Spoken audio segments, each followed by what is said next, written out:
Baik, semua peristiwa atas izin dan kehendak Allah, begitulah yang bisa kita ambil nanti hikmah dari surat Al-Mulk ayat 25 sampai 30.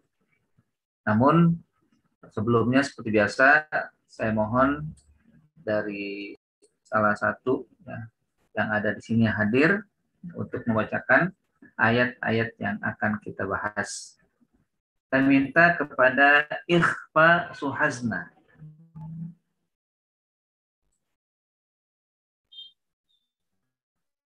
Ada Ikhfa?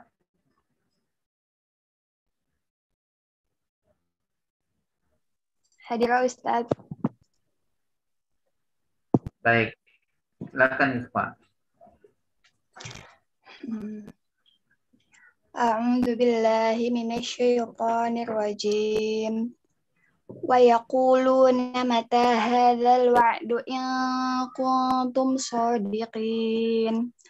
Qul innamal ilmu 'indallahi wa innama ana nadhirun mubin.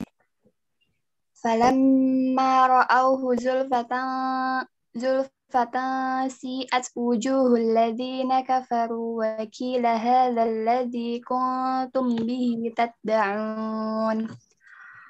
Qul ara'aytum in ahlakani Allah wa man ma'iya aw rahimana faman yujirul kafirin min 'adzabin alim. Qul huwa ar-rahmanu amanna bihi wa 'alaihi tawakkalna fasata'lamuna man huwa fi dhalalin mubin. Qul ara'aytum in asbaha ma'ukum ghauran faman ya'tikum bima'in ma'in. Dan mereka berkata, kapankah datangnya ancaman itu jika kamu adalah orang-orang yang benar? Katakanlah, sesungguhnya ilmu tentang hari kiamat itu hanya pada sisi Allah, dan sesungguhnya aku hanyalah seorang pemberi peringatan yang menjelaskan.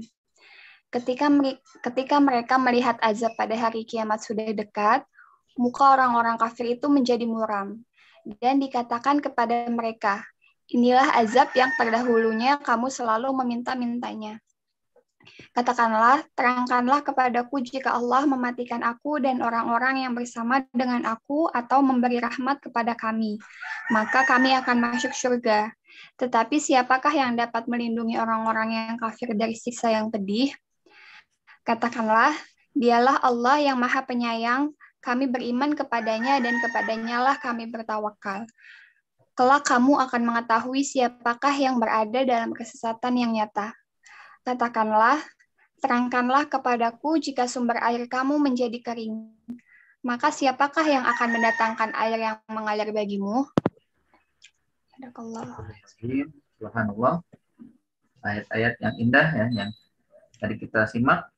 Mudah-mudahan bisa kita pahami bersama, di mana ayat-ayat menegaskan tentang 5 kehendak Allah yang mutlak, yang mana tidak ada yang kita ragukan bahwa setiap sesuatu pasti atas kehendak Allah Subhanahu wa taala. Yang pertama di dalam ayat ini akan kita lihat kehendak tentang hari kiamat dan hari pembalasan. Walaupun dipertanyakan dan berusaha diingkari, tapi hakikatnya hari kiamat pasti akan ada. Walaupun kehendak ilmu pengetahuan yang memang kita tidak tahu kapan terjadi kiamat, kita tahu juga bahwa ilmu pengetahuan adalah merupakan kehendak Allah Subhanahu wa taala. Ilmu yang kita milih, ilmu yang sedang kita cari, ada semuanya karena Allah. Semuanya berpulang dari Allah Subhanahu wa taala. Yang ketiga juga tentang kehendak kematian. Kita akan lihat bagaimana Nabi SAW menyampaikan, Qul ara'aytum in ahlakani Allah. Katakanlah, apa pendapat kalian jika aku dan bersama-sama sahabat mati? Dimatikan Allah Subhanahu wa taala. Artinya keyakinan bahwa memang kematian pasti akan ada, pasti akan terjadi di dalam kehidupan, dan semua juga karena Allah. Begitu juga yang keempat, kehendak rahmat Allah. Wa man mayya aw rahimana. Rahmat Allah itu merupakan hak prerogatif Allah Subhanahu wa taala, akan diberikan kepada yang dikehendaki, akan diberikan kepada yang Allah pilih. Siapa dia? Nah, tentunya akan kita juga pahami bersama. Dan terakhir adalah karena kehendak tentang berlimpah dan berhentinya air, yang dia merupakan sumber kehidupan. Qul ara'aytum in asbaha ma'ukum ghaura famay ya'tikum bima'in ma'in. Katakanlah apa pendapat kalian jika air yang nantiasa dipakai, dibutuhkan setiap hari, bahkan setiap saat, kering tiba-tiba. Siapa yang bisa menghadirkan, yang bisa mengeluarkan dan memancarkan dari tempat yang dulu pernah didapatkan. Ini yang akan coba kita satu persatu membahasnya. Pertama adalah Allah berfirman, A'udzubillahi minasyaitonirrajim wa yaquluna mata hadzal wa'du in kuntum shadiqin. Dan mereka, tentunya orang-orang kafir berkata, kapankah datanya ancaman itu? Jika kamu, wahai Muhammad, adalah orang-orang yang benar. Jika kalian, wahai pengikut Nabi Muhammad, bahwa ya, ancaman itu ada. Di sini tentunya orang kafir bertanya, ya, di mana pertanyaan mereka sebenarnya untuk mengingkari, ya, karena orang kafir senantiasa mengingkari risalah, sehingga akhirnya mereka menunjukkan dengan pertanyaan. Ya. Dari ayat di atas mengisyaratkan bahwa orang-orang kafir dan musyrik selalu bertanya dengan tujuan menghina dan mengejek Nabi yang selalu menyampaikan janji dan ancaman sebagai bagian daripada risalah beliau. Ya, karenanya tentunya dapat kita paham bahwa di dalam ayat seringkali Allah Subhanahu wa taala memberikan bentuk dalam kata-kata itu dalam pertanyaan, ya. Artinya istifham, ya. Istifham itu adalah bertanya, ya, atau bentuk pertanyaan yang tentunya kalau kita lihat cara kaidah bahasa Arab, istifham itu ada 4 hal. Ya, ada istilahnya tujuannya. Ya. Saya bertanya kepada kalian, tentunya ingin mencari maksud daripada ya, pemahaman. Ya.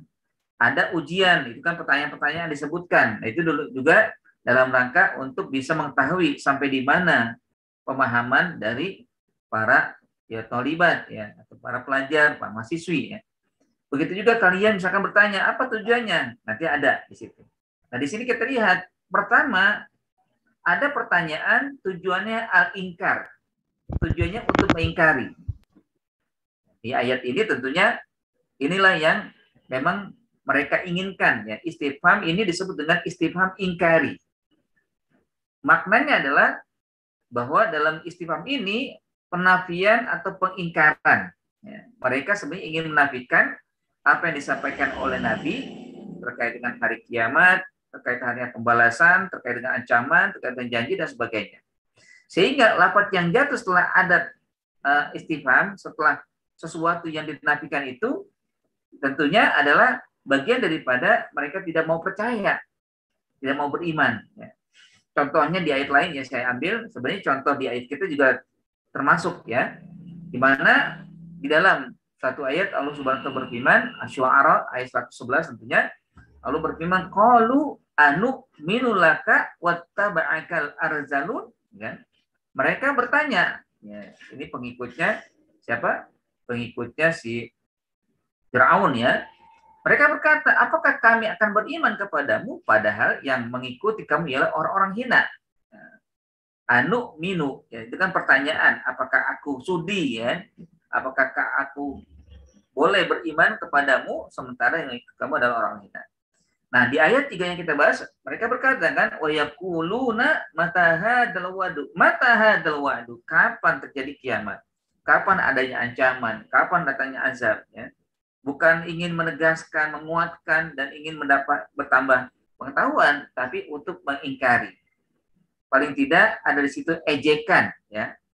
Ejekan yang ingin mereka sampaikan terhadap apa yang memang Nabi dan juga sahabat menyampaikan, ya, terkait dengan pembalasan dari Allah Subhanahu wa taala, ya. Ini yang pertama, ya, bahwa jenisnya adalah ingkar. Bertanya tapi untuk mengingkari, ya. Yang kedua, bertanya tapi untuk taubih dan takriyah, ya, celaan dan teguran. Untuk mencela dan untuk melakukan teguran, ya. Tergantung nanti ya disebutkan bagaimana celaan atau teguran itu seringkali terjadi pada sesuatu hal yang nyata dan yang dicela adalah perbuatannya. Contohnya seperti dalam surat As-Saffat ayat 125 Allah Subhanahu wa taala berfirman, "Atad'una ba'lau wa tadaruna ahsanal khaliqin." Allah mempertanyakan kepada orang kafir ya, patutkah kamu menyembah Baal ya, yaitu onta ya, dan kamu tinggalkan sebaik-baik penciptanya? Ini tujuannya adalah teguran. Mereka ditegur, dicela oleh Allah. Ya, nggak semestinya kalian begini, kan? Nggak semestinya kalian melakukan yang tidak diperintahkan Allah. Ya. Makanya Allah pertanyakan, atad'una ba'la wa tadaruna ahsanal khaliqin. Atau juga Allah ingin mencela mereka, ya, mencela atas perbuatan atau juga atas ya tindakan mereka meninggalkan perintah Allah. Bagaimana dalam surat An-Nisa ayat 97 Allah berfirman, qalu alam takun ardullahi wasi'atan fatuhajiru fiha. Maka malaikat berkata kepada orang-orang, ini ceritanya kan mereka rajin ibadah ya, puasa rajin, sholat rajin, zakat rajin, tapi ketika ada jihad nggak mau. Ya. Mereka mengatakan kami udahlah, yang penting ibadah aja lah gitu kan, nggak usah pakai jihad-jihad kan. Atau kalaupun enggak, kami akan hijrah aja kan. Atau juga kalau enggak ya kami nggak bisa hijrah, begini saja di sini. Kan? Ya, jadi banyaklah ya, banyak hal yang mereka ungkapkan. Maka para malaikat diutus oleh Allah Subhanahu wa taala untuk menyampaikan kepada mereka dengan pertanyaan, alam takun ardullahi wasi'atan fatuhajiru fiha. Bukankah bumi Allah itu luas sehingga kamu dapat berhijrah di bumi itu? Ya, artinya tinggalkan bumi yang kalian takut di situ perang dengan cara ya hijrah, tinggalkan menuju tempat yang aman. Tapi mereka nggak mau, udahlah kami nyerah aja deh, gitu kan? Kami pasrah, gitu kan? Kalau meninggal ya meninggal, kalau hidup ya hidup, kan? Padahal di sana banyak, waktu itu masih besar ya, masih luas bumi Allah waktu itu kan, masih bebas mau tinggal di mana saja kan. Ya kalau sekarang mungkin beda kondisinya. Kalau kita sekarang, ya kalau terjadi kondisi yang tidak kita inginkan, yang butuh perang ya perang, ya. Tidak harus meninggalkan negeri ini. Karena kalau di negara lain juga mungkin ada batasan-batasan ya. Nah ini yang kedua. Yang ketiga ada namanya istifham takriri, yaitu at-takrir. Bertanya tapi bermakna takrir, mendorong mukhatab orang yang diajak bicara untuk berikrar dan mengakui peristiwa yang telah terjadi padanya. Nah pertanyaan yang bermakna takrir hukumnya adalah mujab, positif, bukan manfi, negatif. Meskipun ada huruf nafinya, ada huruf yang negatifnya ya. Sehingga kalimat positif bisa diatofkan, ya bisa diiringkan kepadanya. Contohnya adalah terdapat dalam surat Alam Nashrah ya, surat Asyarah Al-Insyirah ya, yang mana Allah bertanya kepada Nabi Muhammad terkait dengan apa yang telah Allah anugerahkan kepadanya. Alam Nashrah laka sadrak wa wada'na anka wizrak.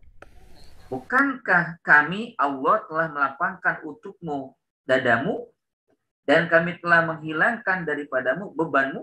Nah, ini kan bukan berarti menafikan, walaupun kalimatnya alam, ya bukankah, tapi sebenarnya untuk agar Allah Subhanahu Wa Taala menyampaikan dan menguatkan dari anugerah yang telah Allah berikan kepadanya kepada siapa saja yang dikehendaki, bentuknya positif, ya bukan negatif.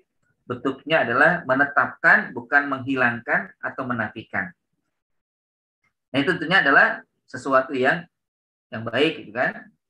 Ya kalau misalkan juga saya sampaikan, bukankah saya sudah sampaikan kepada kalian? Ya, beberapa umat sudah kita sampaikan, itu adalah untuk menguatkan. Ya, menguatkan. Sekarang itu saya sudah baca. Ya. Itu yang keberapa? Yang ketiga. Yang keempat adalah yang terakhir, bahwa kadangkala istifham itu untuk menunjukkan ta'ajub, ya, at-ta'ajub atau ta'ajib, ya.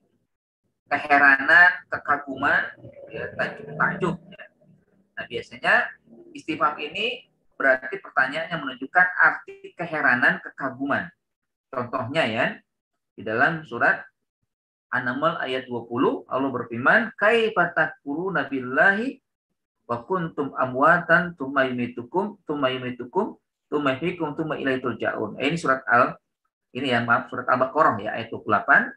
Jadi Allah bertanya kepada orang-orang kafir, kaifa takfurun? Bagaimana mungkin kalian ingkar kepada Allah? Billahi wa kuntum amwatan. Jadi takjub Allah, heran Allah kan kepada orang yang diciptakan tapi setelah diciptakan membangkang, tidak mau percaya, tidak mau beriman. Padahal wa kuntum amwatan fa ahyakum. Padahal kalian dulu mati ya, padahal kalian dulu tidak ada ya, lalu aku dihidupkan oleh Allah kalian, kemudian nanti dimatikan lagi, kemudian dihidupkan lagi. Kemudian kalian akan kembali kepada Allah. Ngapain gitu kan? Kenapa kok bisa heran? Kok bisa ingkar gitu kan? Kayak kita kan, ya mungkin ada yang punya anak gitu kan, anaknya setiap hari diberikan ya apa yang diinginkan. Tapi setelah itu nggak diakui, itu ayahnya, itu bapaknya, itu ibunya. Setelah dewasa nggak diakui, mana nggak ada, saya nggak punya bapak, saya nggak punya ibu kan? Heran kan?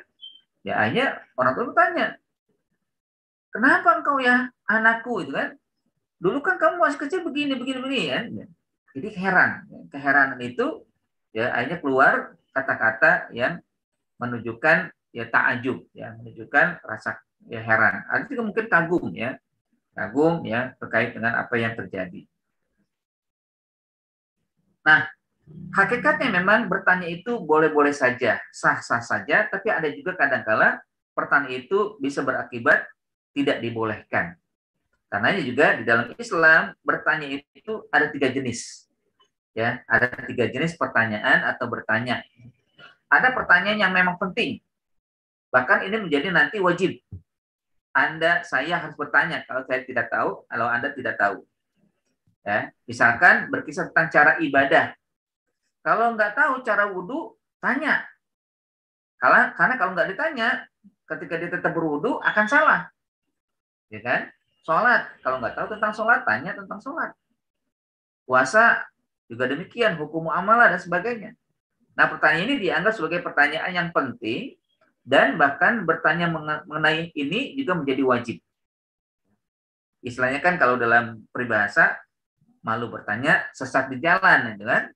Malu bertanya akan salah dalam ibadah. Malu bertanya akan salah dalam melaksanakan kewajiban-kewajiban. Ini berbahaya. Nah, ini menjadi penting tentunya orang harus bertanya ya terkait dengan hal-hal yang memang prinsip bagi dia nanti akan memberikan kejelasan terkait dengan bagaimana bisa sempurna dalam melaksanakan ibadah dan kewajiban.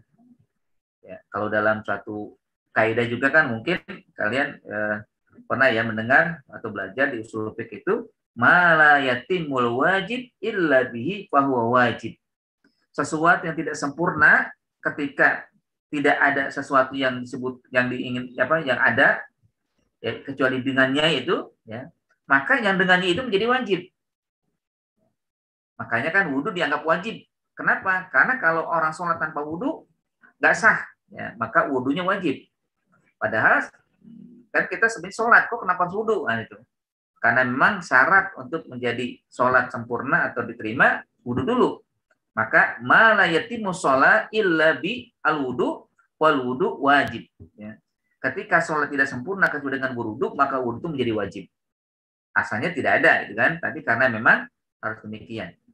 Begitu juga dengan pakaian ya. Kalau pakaian itu kan untuk menyempurnakan sholat ya. Ma la yatimu shalah illa bil libas wal libas wajib. Ya. Ketika seseorang tidak dianggap sempurna mendirikan sholat kecuali dengan pakaian, maka pakaian itu menjadi wajib sepertinya. Itu yang pertama ya, bahwa pertanyaan itu memang menjadi penting, bahkan menjadi wajib ketika berhubungan dengan ibadah yang hakikatnya nanti dia bisa menjadi ya orang yang melaksanakan ibadah dengan baik sesuai dengan syariat. Yang kedua, pertanyaan tentang kehidupan orang yang banyak, yang ini nanti sifatnya fardu kifayah ya. Pertanyaan tentang kehidupan orang banyak, pertanyaan untuk memperdalam agama. Ya, biasanya ini terkait dengan hal-hal yang sunnah ya. Misalnya pertanyaan seputar qada ya atau fatwa ulama mengenai suatu perkara. Nah, pertanyaan seperti ini digolongkan sebagai fardu kifayah. Contohnya mungkin kan ada seseorang ingin memperdalam tentang fatwa ulama atau memperdalam tentang ibadah-ibadah sunnah, ya. Atau tentang pengetahuan-pengetahuan yang nanti dia akan menjadi pakar, ya. Dia akan menjadi orang yang ahli dalam masalah itu. Maka hal itu tidak wajib bagi setiap orang. Tidak wajib bagi setiap orang, tapi kalau ada yang sudah melakukan cukup, ya. Walaupun nanti kelihatannya menjadi ibadah yang harus ditunaikan salah satu dari setiap orang itu. Kalau tidak maka semuanya berdosa. Ya. Kayak di dalam masalah pengetahuan terkait dengan tata cara melaksanakan perawatan terhadap mayit, ya. Ya kan, kalau orang meninggal maka harus diurus, ya, dengan dimandikan, dikafani, terus juga selain itu disolatkan, ya, dan sebagainya. Nah, tentunya setiap orang harus mengetahui siapa yang sudah memiliki pengetahuan ini. Kalau tidak, maka dicari. Maka nanti hanya berapa orang yang cukup. Fardu kifayah itu kan fardu kewajiban yang cukup dilaksanakan. Kira-kira berapa orang nih dalam memandikan? Apakah 1 orang cukup? 2 orang cukup? 3 orang cukup? Ya, kalau belum berarti harus disempurnakan. Sempurnakan misalkan 4 aja. Ya, berarti 4 cukup, ya. Kalau sudah sampai 4, yang lain tidak wajib. Tapi kalau belum, maka harus dicukupkan dulu. Maka disebut dengan fardu kifayah, kewajiban yang cukup nggak ketika ditunaikan atau yang melaksanakan itu dengan jumlah tertentu. Bahkan juga dengan fardu kifayah itu nanti bisa menjadi wajib ain, wajib yang personal, kalau misalkan di dalam tempat itu tidak ada yang memiliki kepakaran, ya. Misalkan, ya, dalam masalah ibadah, ya, sholat, ya, belum ada itu yang punya kemampuan, tidak ada. Maka setiap orang harus berusaha untuk meningkatkan pengetahuan itu, ya. Nanti kalau sudah selesai, baru nanti pelaksanaannya bagaimana didiskusikan bersama, ya. Artinya memang yang kedua ini terkait dengan fardu kifayah, ya. Kalau yang pertama memang setiap pribadi harus memiliki, ya, cara untuk memiliki pengetahuan, mendapat pengetahuan tentang ibadah-ibadah personal. Sementara yang kedua ini ibadah atau kegiatan untuk orang banyak. Sementara yang ketiga, nah ini yang nanti kembali kepada surat atau ayat yang kita bahas, pertanyaan yang tidak penting bahkan menjadi haram hukumnya, tidak boleh dia senantiasa bergelimang dalam pertanyaan-pertanyaan seperti ini. Jadi pertanyaan yang tidak diwajibkan oleh Allah, baik untuk diri sendiri atau untuk orang lain. Bahkan jika ditanyakan, pertanyaan seperti ini bisa memberatkan. Ya, maka dalam satu ayat juga dikatakan, la tas'alu an asya'a in tubda lakum tasukum. Baik kalian, jangan kalian bertanya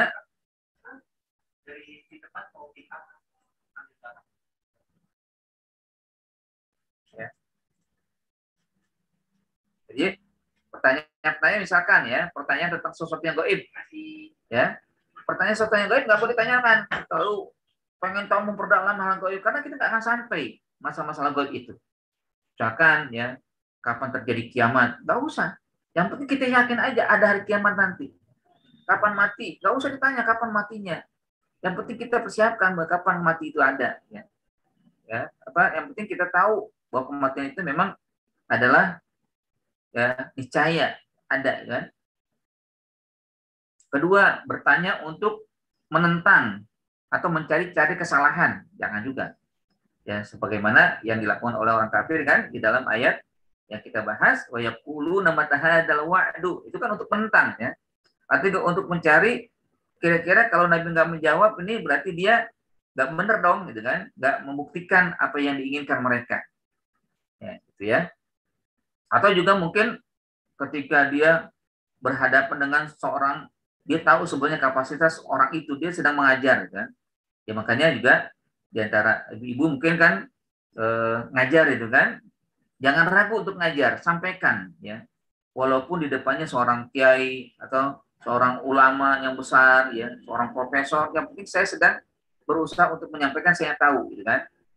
Ya, jangan takut ya. Kalau sampai nanti bertanya sesuatu yang kita tidak tahu, ini berarti lagi sedang mencari kesalahan kita ya, mencari kekurangan. Nah, itulah yang tidak dibolehkan ya. Jadi bertanya untuk mentang atau mencari kesalahan. Bertanya sesuatu yang tidak penting dan meninggalkan pertanyaan tentang hal yang lebih penting juga nggak boleh. Ya, yang penting itulah harus ditegakkan. Tentu kalau tidak memahami tanya. Ya, jangan sampai yang tidak penting dicari atau untuk dipertanyakan, sementara yang penting sekali ditinggalkan. Begitu juga bertanya tentang hakikat sifat Allah. Kita perlu memperdalam hakikat sifat Allah. Misalkan gini ya, yadullah fawqa aydihim, tangan Allah di atas tangan manusia, tangan kaum muslimin, tangan seluruh makhluknya. Apa tangan Allah? Bagaimana ya bentuk tangan Allah? Tangan Allah kanan dan kiri enggak? Dua enggak? Seperti kita. Tangan Allah punya kuku enggak ya? Kukunya pernah dicukur enggak? Pernah digunting enggak? Enggak perlu ya. Itu sifat Allah sudah selesai. Tangan Allah yang penting kita tahu Allah punya tangan. Ya kan? Wajah Allah punya wajah, betul Allah punya wajah, tapi nggak perlu kita pertanyakan wajah Allah cantik nggak ya? Wajah Allah seperti manusia laki-laki atau perempuan, nggak perlu. Ya. Makanya dalam satu kalimat ya yang disampaikan oleh Imam Al-Ghazali, beliau mengatakan bahwa tentang sifat Allah ya, sifatullah ma'lumah. Sifat Allah itu kita tahu atau maksudnya sudah dikenal ya. Wa su'aluha ya majhul. Ya, hakikatuha majhul. Hakikat sifat itu kita nggak tahu. Ya bagaimana misalkan wajah Allah, tangan Allah, istiwa Allah, kita nggak tahu. Yang penting kita yakin itu ada, tapi ya masalah kaifiyatuha, bentuknya bagaimana kita nggak tahu. Soaluha, bertanya yang untuk lebih memperdalam, itu namanya bid'ah. Ya. Bahkan yang kan sebagai bid'ah bertanya-tanya itu kan, bagaimana sifat Allah yang begini. Bagaimana ketika Allah berbicara, suaranya indah merdu enggak ya? Bagaimana tentang ya tangan, bagaimana tentang kudro Allah? Enggak perlu. Ya. Ketika bertanya disebut dengan bid'ah. Ya. Nah, yang terakhir juga bertanya tentang penciptaan dan pengaturan Allah. Ya, maksudnya Allah menciptakan semuanya sudah terjadi. Tidak perlu kita tanyakan bagaimana Allah menciptakan alam semesta. Bagaimana Allah mengatur alam semesta ini. Yang penting kita tahu Allah sudah menciptakan ciptanya indah-indah. Marilah kita renungkan, ya kita tadaburi Allah bagaimana tidak sempurna. Ciptaan Allah begitu sempurna. Bagaimana Allah tidak indah. Alam semesta yang Allah ciptakan begitu indah. Bagaimana tidak teratur hidup Allah. Sementara alam semesta diciptakan dengan penuh keteraturan. Ya. Sangat teratur. Ya. Dan juga banyak sekali hal-hal yang bisa diambil dari terkait dengan penciptaan dan juga pengaturan Allah. Nah ini semua ya dalam bentuk pertanyaan yang memang bisa dilontarkan, tapi tentunya harus diperhatikan pentingkah atau tidak begitu pentingnya, atau mungkin menjadi nanti wajibkah atau tidak wajib, maka diprioritaskan. Nah, pada sekalian yang membaca, ya tentunya setelah itu mereka kan mengatakan ya wa yaqulun mata hadzal wa'du. Apa maksud daripada al-wa'du? Al-wa'du berarti sesuatu yang dijanjikan berupa ganjaran dan ancaman, surga dan neraka, atau juga janji akan datangnya azab ke bumi karena keingkaran mereka. Kan mereka pertanyakan itu kan, mana Muhammad? Katanya ada janji, karena ada ancaman. Saya nggak apa-apa tuh kan ya. Saya nggak ada masalah begini ya. Artinya diingkar nggak ada masalah itu kan, nggak turun. Ya. Padahal kan model dan tipe umat itu dibedakan oleh Allah. Umat sebelum Nabi Muhammad itu balasnya langsung. Ya kan? Umat sebelum Nabi Muhammad kayak Nabi Nuh langsung dibabat habis dengan air banjir besar. Sehingga semuanya mati kecuali yang bersama Nabi Nuh saat itu. Juga dengan Nabi Lut binasa ya karena keingkaran mereka dan tindakan akhlak mereka yang buruk, Allah hantamkan dengan hujan batu. Nabi Hud juga demikian ya. Dibabat habis oleh Allah Subhanahu wa taala karena keingkaran mereka, jadi langsung ya Allah berikan azab kepada mereka. Begitu dengan Nabi Soleh, habis. Ya. Tapi untuk Nabi Muhammad enggak begitu. Enggak ada kalaupun ada tapi nggak sampai habis, gitu kan? Itu juga masalah nanti dijadikan pelajaran ya. Kan ketika Nabi bersama umat itu kan banyak ya yang mencela, ya, mencaci, tapi nggak langsung saat itu mati.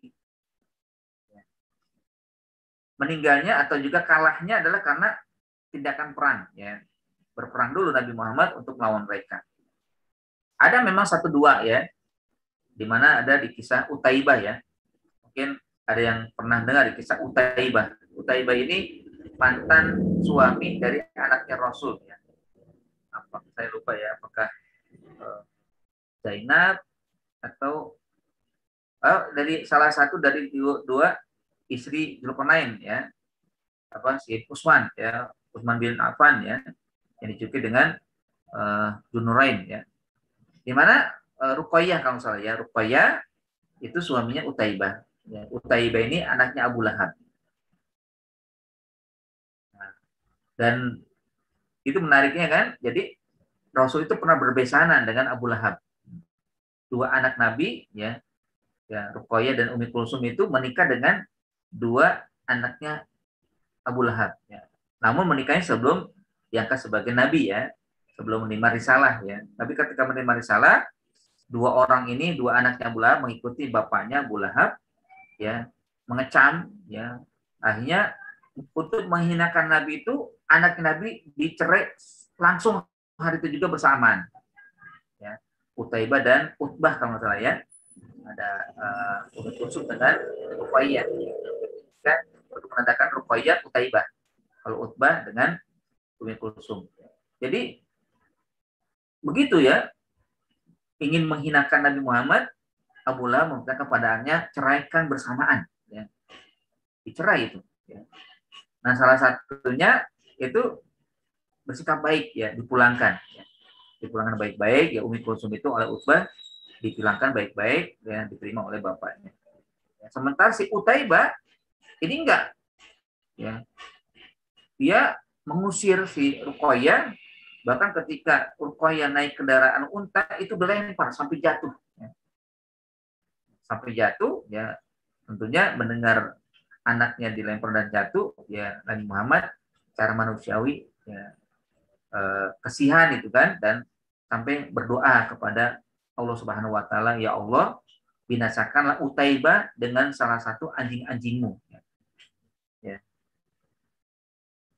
Jadi sampai doa begitu ya. Walaupun ada yang cerita Utaibah sempat juga meludahi Rasul ya, menghina Rasul dengan meludahi ya. Sampai akhirnya keluarlah kata-kata demikian. Nah, singkat cerita memang bahwa Utaibah ketika berjalan ke Syam itu ada ya serigala atau anjing ya, sesuai dengan doa Nabi itu muncul. Padahal Utaibah bersama rombongan. Ya. Yang lain gak diterkam kecuali Utaibah. Nah, orang pada tahu itu bahwa akan yang serang itu Utaibah. Sehingga akhirnya mereka ya melindungi Utaibah, dikelilingi. Jadi Utaibah itu di tengah-tengah, sementara mereka teman-temannya itu di tengah di pinggir-pinggirnya untuk melindungi jangan sampai diterkam. Utaibah akhirnya sadar, saya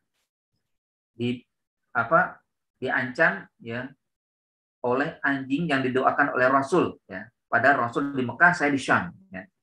Disadar itu tapi tidak bertobat ya. Sampai akhirnya ya, anjing kiriman Allah itu tahu mana Utaibah. Ya. Langsung saat itu juga dia diterkam, sementara yang lain tidak diterkam, dia sendiri yang diterkam sampai tewas. Ya. Itu salah satunya. Karena kalau sudah kebangetan begitu, tapi secara umum kan nggak ada yang langsung didoakan oleh Nabi lalu habis semuanya, enggak ya. Tetap mereka ada kesempatan untuk kembali atau juga untuk masuk dan mengikuti ajaran Nabi Muhammad ya. Kecuali yang keras tidak sama sekali mau, baru nanti setelah itu mendapatkan ya kekalahan ya tentunya dengan perang. Nah, jadi al-wa'du mereka menginginkan demikian ya. Ya kuluna mata hadal wa'du, mereka berkata kapan itu wa'dunya, kapan ancaman, kapan janji yang sudah disampaikan oleh Nabi Muhammad, kok nggak datang-datang gitu kan. In kuntum shodiqin, jika yang diinginkan tidak datang berarti dusta atau tidak benar. Ini kan kata-katanya juga sebagai mafhum mukhalafahnya kan. Kalau kamu Muhammad yang kami minta nggak datang, berarti kamu bohong dong. Kan kamu katanya jujur. Ya, kan katakan kamu benar, enggak juga tuh kan. Pengennya begitu mereka. Ya. In kuntum shodiqin, jika kamu benar Muhammad, datangkan juga sekarang juga. Walaupun sebenarnya banyak ya yang diperlihatkan oleh Allah di hadapan mereka, tapi mereka tetap kekeh ya. Dan mereka mendasarnya begitu. Makanya kan iman itu adalah kekuatan yang sangat dahsyat. Iman itu kekuatan yang sangat dahsyat. Orang yang beriman itu berarti memiliki kemuliaan tinggi di sisi Allah. Kenapa? Karena mereka tanpa melihat apapun, tidak melihat Allah, tidak melihat malaikat, tidak pernah melihat qadar dan qadar, gitu kan? Tapi beriman dahsyat sekali. Makanya Allah mengapresiasi orang yang beriman, ya, karena iman itu hakikatnya memang ya keyakinan diri walaupun tidak kasat mata melihat apa yang diimani. Nah, kalau orang kafir, ya, mereka pengennya beriman sesuatu yang zahir, gitu kan? Kalau nampak baru beriman. Kalau ada bukti baru beriman. Kalau misalkan Nabi Muhammad menjanjikan ganjaran atau juga binasaan, kalau ingkar datangkan, gitu kan? Walaupun sebenarnya kalau datang nggak mereka juga beriman, karena mereka itu tujuannya untuk menghina saja ya. Makanya orang yang beriman ya itu tidak ragu ya dengan apa yang mereka dapati, walaupun ya apa yang mereka iman itu tidak nampak ya. Inilah Allah apresiasi orang beriman. Nah, sahabat-sahabat sekalian, ya itu yang pertama ya. Maka setelah itu Allah perintahkan kepada Nabi Muhammad, "Qul innamal ilmu indallah wa innama ana nadhirum mubin." Katakanlah wahai Muhammad, ya, sesungguhnya ilmu tentang hari kiamat itu hanya pada sisi Allah. Dan sesungguhnya aku hanyalah seorang pemberi peringatan yang menjelaskan. Nah, di sini pertama kali Allah Subhanahu wa taala mengatakan dengan kalimat qul, ya. Qul adalah perintah dari Allah yang menunjukkan bahwa Al-Qur'an adalah benar mutlak dari Allah, dan Nabi Muhammad diperintah untuk menyampaikannya. Ya, bukan Nabi Muhammad yang membuat Al-Quran, bukan Nabi Muhammad yang mengarang Al-Quran, ya, tapi beliau menerima. Makanya di situ ada perintah, ada arahan, ada juga teguran, ada berbagai hal yang Nabi Muhammad ketika melakukan kadang diapresiasi oleh Allah, tapi karena juga kalau ada kekeliruan ditegur oleh Allah. Kan nggak mungkin kalau sebuah tulisan itu menegur diri sendiri. Jarang gitu kan. Kalaupun ada ya nggak banyak. Kalau Al-Quran betul-betul buatan Nabi Muhammad, kenapa dia mengatakan qul? Ya, gampang aja kan, langsung aja sampaikan gitu kan, nggak pakai qul. Innamal ilmu indallah gitu aja.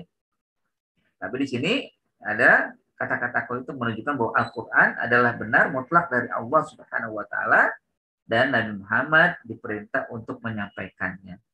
Qul, sampaikan Muhammad, katakanlah kepada mereka apa yang disampaikan, ya. Innamal ilmu indallah, kan. Di sini kata ungkapan innama adalah untuk memberikan batasan. Hanyalah, gitu kan.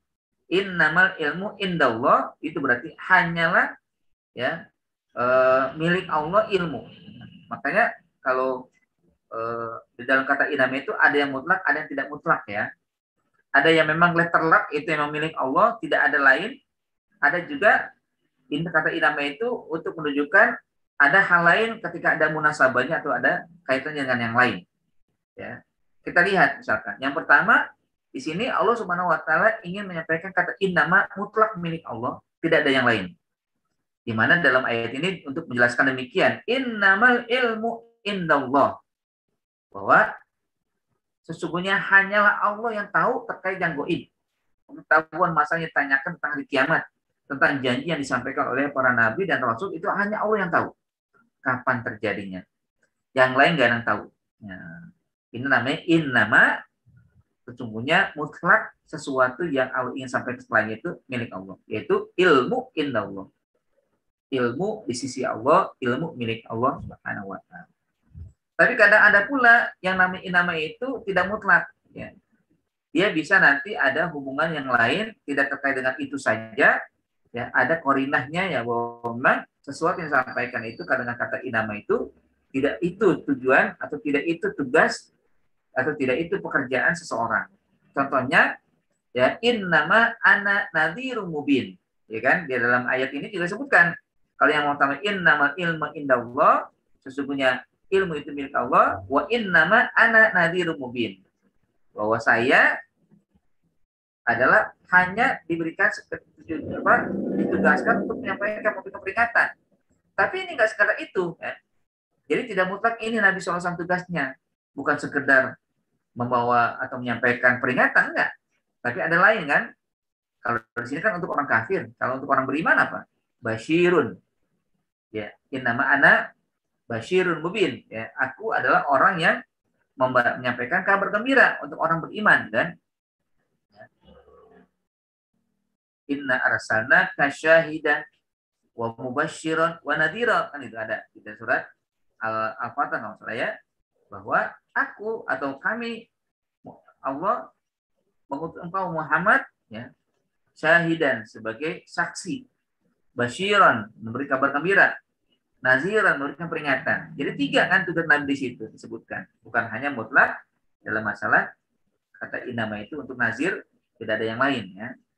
Jadi menarik gitu kan, ketika Allah mengatakan dalam satu ayat ada inama 2 kali, qul innamal ilmu indallah, terus Nabi menyatakan wa inama ya ana nadhirum mubin. Yang pertama adalah memang mutlak ya, hanya milik Allah, semuanya milik Allah, bagi kehidupan kita milik Allah, ya mutlak milik Allah semuanya yang ada di dunia ini, sampai pada ilmu juga. Dan yang kedua, Nabi SAW tidak hanya sebagai pemberi peringatan, tapi juga dalam ayat itu disebutkan sebagai pembawa kabar gembira, juga sebagai rahmat, dan juga hal-hal yang memang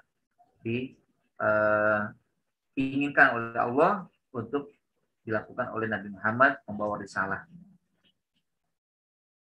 Nah, tentunya kata al-ilmu indallah ya. Nah, ini al-ilmu indallah menegaskan ilmu dan pengetahuan adalah bersumber dari Allah ya. Ilmu ya. Kita punya ilmu. Berarti nggak kita katakan ilmu itu saya dapat sendiri. Jangan ya. Bahwa semuanya karena Allah. Memang namanya ilmu itu kadang ada 2 cara ya. Kadang cara langsung Allah berikan tanpa proses belajar mengajar. Ya seperti ilmu para nabi, para aulia itu kan langsung tuh Allah berikan, nggak pakai belajar dulu.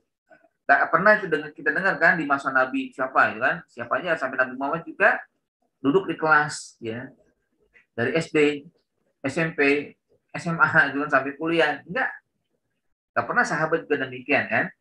Nah di situ cara Allah memberikan kepada mereka dengan langsung ya tanpa pakai menggunakan belajar. Kalau sahabat mungkin dapat ya ilmu dari Nabi, ya. Nabi menyampaikan kepada mereka. Tapi ada juga yang memang mereka sudah demikian cerdasnya kan, pinternya kan. Ya, misalkan Abu Bakar kan, Umar ya, kan hanya selama ketemu Nabi Muhammad ya, tapi sebelumnya mereka cerdas-cerdas. Mereka orang yang ya tahu ya masalah-masalah kehidupan. Bahkan Abu Bakar sendiri terkenal dengan pengetahuannya dengan ilmu ansab, ilmu nasab. Ya. Ilmu tentang turunan dia tahu, paham betul. Ya. Itu tentunya bukan dengan belajar, tapi dengan ya apa yang disampaikan atau diberikan oleh Allah. Nah yang kedua ada juga ilmu itu dengan cara belajar. Ya seperti yang dilakukan para pelajar seperti kita saat ini, kita kan dalam proses belajar untuk mendapatkan pengetahuan. Namun ya, kalau misalkan sudah dapat ilmu, jangan sombong. Ya. Jangan merasa ya dirinya yang sudah berusaha ya. Sementara Allah dilupakan. Tetap kalau kita sudah berusaha, nanti kalau sudah mencapai apa yang diciptakan, bersyukur kepada Allah. Allah lah yang alamana ya. Kalau dalam doa kan sering ya saya sampaikan ya, Allahumma la ilma lana illa ma 'allamtana innaka antal alimul hakim. Ya Allah tidak ada ilmu kecuali yang telah Engkau ajarkan kepada kami. La ilma lana illa ma 'allamtana wa alimna ma yanfa'una juga, dan berikanlah ilmu yang bermanfaat kan. Sehingga kita sadar bahwa kita ini tidak punya kemampuan untuk bisa memiliki ilmu kecuali karena Allah. Walaupun kita sudah berusaha belajar, dan kalau tidak Allah berikan, tentu saja akan nihil. Mungkin pernah ya saya sampaikan bagaimana seorang ilmu itu seharusnya Semakin banyak ilmu, semakin bertambah ilmu, semakin tunduk pada Allah ya, bukan malah berani ya. Kan ada ya ungkapan yang pernah saya dapatkan di pesantren itu dari kiai saya menyampaikan, kullama izdada ilman lam yazdad huda illa bu'da. Ini fenomena yang sampai terjadi ya. Waktu itu diingatkan itu. Ya, berarti waktu itu saya di Fajar ya. Masih sanawiyah itu kan, masih usia kecil ya kan. Tapi alhamdulillah masih ingat gitu kan. Berarti tahun berapa ya? Sanawiyah itu tahun 87 ya. Ada yang belum lahir kalau tahun 80 gini. Ada ya? Belum. Kita 87, 88 ya. Sudah masuk sanawiyah. Nah, diingatkan oleh kiai itu, pokoknya kalian kalau dapat ilmu jangan sampai jauh dari Allah ya. Jangan sampai terjadi fenomena seperti itu ya. Kullama iddada ilman lam yastud huda. Tapi seharusnya apa? Kullama iddada ilman isdada hudan ya. La bu'da ya. Bertambah ilmu, bertambah hidayah, bertambah dekat dengan Allah ya. Jangan sampai jauh dari Allah ya. Kalau sekarang banyak orang kan bertambah ilmu, tambah berani ya. Ya. Tinggi dia ya, ilmunya punya titel kan, S2, S3 sampai doktor, sampai profesor kan. Tapi malah nantang Allah ya. Nauzubillah ya. Bahkan akan berat juga dia akan menjauhkan dengan ilmunya dia mencela Allah atau juga tidak mau melaksanakan syariat Allah ya. Kan ada ya ungkapan dosen itu kan S3 ya. Saya beragama Islam tapi saya tidak percaya ya bahwa syariat Islam harus dijalankan. Ini kan keblinger juga kan, punya ilmu kok begitu ya. Berani sekali ya. Nah, kita nggak begitu. Alhamdulillah kita dalam belajar ilmu Islam ya, ilmu tentang Al-Quran bisa membuat kita nanti menjadi orang yang terus ya tunduk dan patuh, jadikan seperti padi ya, kalau ditanam ya semakin menguning semakin merunduk kan, gitu kan ya, semakin berat kan isinya kan ya. Jangan seperti pohon cemara ya atau pohon beringin ya, semakin tinggi menjulang semakin kokoh ya. Memang ya itu kan memang prinsip dia kan. Tapi kalau dijadikan pelajaran itu kan, jangan sampai ketika punya ilmu semakin merasa tinggi ya, merasa tegak gitu kan, pongah gitu. Tapi teruslah merunduk dan menjadi orang yang senantiasa patuh pada syariat Allah. Lalu ya ada pun kata Allah yang berarti ini udah tadi ya. Alhamdulillah. Berarti janji tentang balasan atau ganjaran akan menimpa seluruh manusia dari setiap perbuatannya. Jangan memang janji itu bagian daripada bahasa yang disampaikan oleh Rasul ya, untuk memotivasi ya. Bagi orang yang yakin ada janji Allah, maka termotivasi dia untuk mendapatkannya. Dan Allah tidak akan mengingkari janjinya. Inna Allah la yukhliful mi'ad. Sebagaimana yang sudah saya sampaikan sebelumnya kan ada al-wa'du, ada wa'id ya, ada janji pasti ada ancamannya ya. Keseimbangan itu disampaikan. Orang yang dijanjikan termotivasi diri untuk menjalankan, untuk melaksanakan syariat Allah. Tapi orang yang mendengar ancaman berusaha untuk menghindar dan sampai menimpa dirinya di kelak ya, hari ketika suatu saat memang Allah sudah menghadapkan dirinya pada pembalasan ya, pada ancaman itu. Terus juga wa innama ana nazirul mubin ya, nazirul mubin, peringatan Nabi SAW sangat jelas, tidak sama dan tidak ada keraguan di dalamnya. Jadi mubin ya, mubin jelas ya.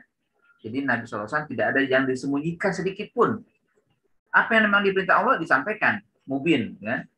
Makanya Nabi SAW berkata disabdakan, beliau berkata, qad taraktukum alal bayda lailuha kanahariha la yazigu anha ba'di illa halikun. Telah kutinggalkan pada kalian risalah yang jelas, tegas dan gamblang, ibarat malam seperti siang. Tidak menyimpang darinya setelahku kecuali akan binasa. Macam-macam ya, jangan macam-macam kan, orang udah jelas kok ya. Tidak ada sama sekali yang disembunyikan oleh Rasul. Makanya kalau Nabi SAW menyampaikan sesuatu, beliau akan berkata kepada sahabat, Allahumma hal balaghtu, ya Allah apakah aku disampaikan? Nah, sahabat yang mendengar, bala ya Rasulullah, qad ballagta. Demikian Rasul, engkau telah menyampaikan semuanya kepada kami. Maka Nabi SAW langsung mengatakan, Allahumma fasyhad, ya Allah saksikanlah bahwa sahabat-sahabat menyaksikan aku. Aku sudah menyampaikan. Mereka mengatakan iya menerimanya tanpa ada yang sembunyikan. Artinya memang risalah itu sudah selesai. Nabi SAW menghadap Allah, risalah sudah selesai. Al-yawma akmaltu lakum dinakum wa atmamtu alaikum ni'mati wa raditu lakum Islam Madinah selesai. Ya, Nabi SAW sudah menyampaikannya. Setelah itu sahabat yang memiliki tugas untuk ya bukan menambah ya, tapi bagaimana menyampaikan kepada yang belum sampai. Hingga akhirnya sampailah kepada kita juga akan risalah Nabi Muhammad SAW. Dan Nabi tidak mengetahui, ya, tidak memiliki pengetahuan tentang hal gaib kecuali atas kehendak Allah. Walaupun dia Nabi, ya, semuanya nggak ada yang tahu. Walaupun malaikat nggak tahu juga. Makanya kalau ada yang mengklaim tahu yang gaib itu bohong, pendusta dia. Nabi saja nggak tahu, apalagi dia gitu kan, apalagi kita kan yang apa sih kedudukan di hadapan Allah kita nggak ada apa-apanya gitu kan. Makanya Nabi SAW dalam surat Al-A'raf 188 mengatakan ya, lau kuntu a'lamul ghaiba lastaksartu minal khair wa ma masaniyas su in ana illa nadhir wa basyir liqaumi yu'minun. Dan sekiranya aku mengetahui yang gaib, tentunya aku membuat kebajikan sebanyak-banyaknya. Kalau orang ketahui kan gitu seharusnya kan. Saya tahu bahwa besok akan meninggal. Langsung saya perbanyak ya. Saya tahu ya bahwa akan terjadi masalah ke depan ya, ada corona. Saya akan persiapkan kan. Ya, bagaimana saya bisa mempersiapkan diri menghadapi corona ya kan. Kan nggak tahu kita kapan terjadi corona, apakah akan selesai tahun depan, nggak tahu kita. Maka katanya begitu kan, kalau saya tahu yang gaib, aku akan berbanyak kebaikan, walaupun Nabi tidak tahu, banyak sangat baik sekali. Dan yang kedua itu mamasannya nggak akan aku tertimpa ya hal-hal yang tidak baik, ya tidak akan diberikan mudarat ya. Kalau dia tahu, bagaimana mungkin dia bisa disambit oleh kaum Taif ya, anak-anak menghina dia, mencela dia. Dia nggak akan datang. Saya kalau dari situ pasti saya disambit nih. Saya nggak datang kan. Atau ketika perang Uhud, saya tahu kalau saya tahu itu kalah, saya tidak akan biarkan ya pasukan mana untuk turun. Dan banyak hal yang lain ya. Kalau saya tahu yang gaib, kalau Aisyah akan difitnah ya dengan melakukan tindakan yang ya, amor atau tidak senonoh, maka saya akan temani Aisyah terus dalam perjalanan. Ya. Dan banyak sekali. Nabi SAW tidak tahu masalah gaib, sehingga terjadilah sebagaimana yang kita bisa baca dalam sejarah beliau.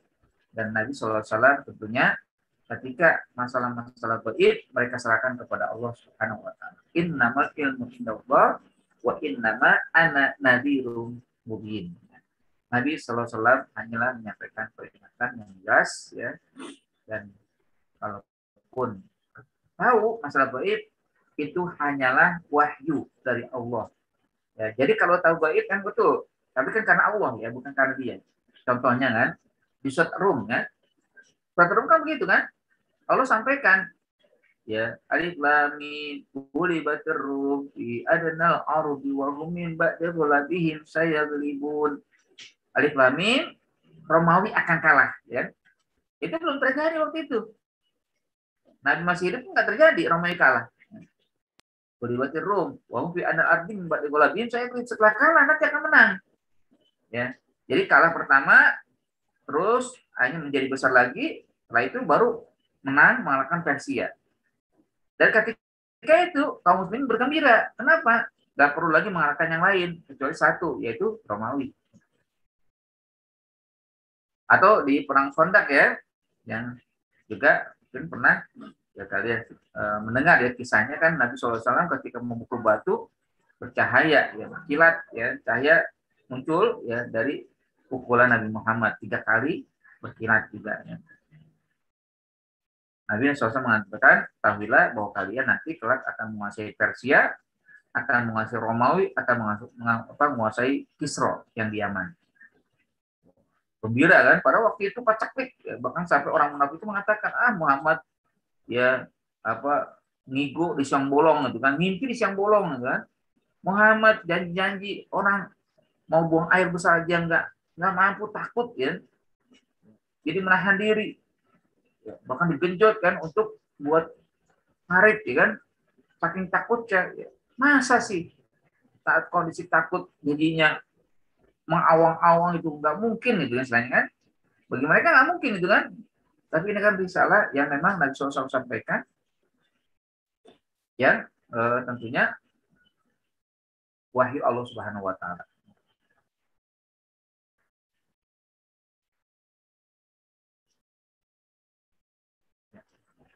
Izin ya, silakan yang izin.